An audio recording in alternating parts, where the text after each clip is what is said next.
My boyfriend lied about meeting his parents alone, so I followed him in a hoodie and cap, only to watch him introduce his ex as his true love right in front of them, while his mom's jaw dropped and she asked the question that shattered me, "What about Tanya?"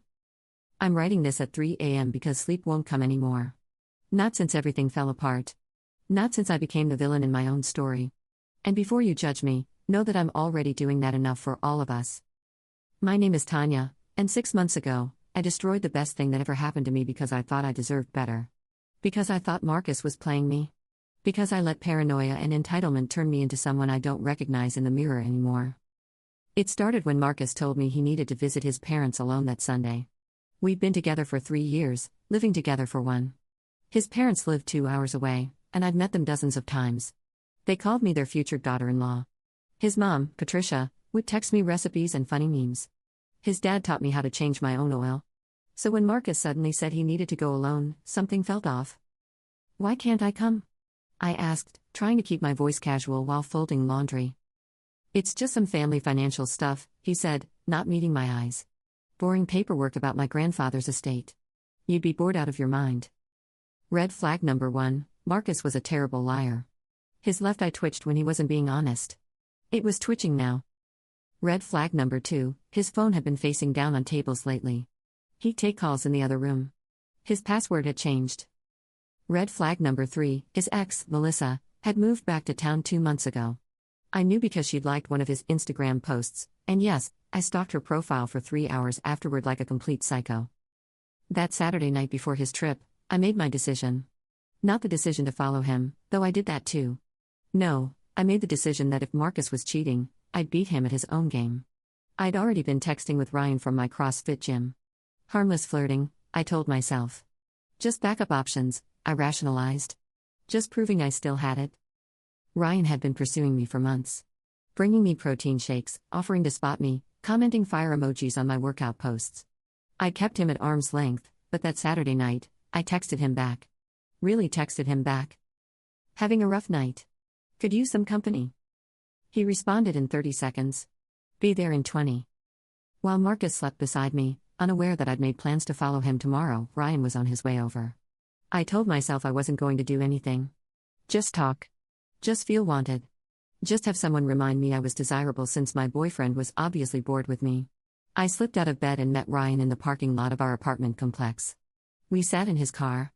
He smelled like cologne and possibility. He told me I was beautiful. He told me Marcus was an idiot if he was taking me for granted. He told me everything I wanted to hear. "I should go back inside," I said, but I didn't move. "You should," he agreed, but his hand found mine. The kiss happened fast. Then another. Then we were in the back seat, and I was telling myself this didn't count because Marcus was probably doing the same thing tomorrow with Melissa. I was telling myself a lot of things while Ryan's hands were places only Marcus's should have been. I won't give you the sordid details. Just know that I crossed every line that night. Every single one. And when I crawled back into bed at 2 a.m., Marcus rolled over and pulled me close, mumbling "love you, baby" in his sleep. I didn't sleep at all. The next morning, Marcus left at 10 a.m. He kissed me goodbye, told me he'd be back by dinner, asked if I wanted him to pick up Thai food from our favorite place on the way home. I smiled and nodded, the taste of betrayal still fresh in my mouth. I waited exactly 15 minutes before I threw on my baggiest hoodie, tucked my hair into a baseball cap, and followed him. I'd downloaded a tracking app on his phone weeks ago when the paranoia first started. I'm not proud of it. I'm not proud of any of this. The drive was torture. 2 hours of my own thoughts, replaying last night with Ryan, trying to justify it. Marcus was cheating first. Marcus was lying. Marcus was taking me for granted. Marcus. It was all his fault. Except the farther I drove, the more the guilt crept in. The way Ryan had grabbed me versus the way Marcus held me. Aggressive versus gentle. Taking versus giving. What had I done? But I pushed it down. I had to know. I had to catch him in the act.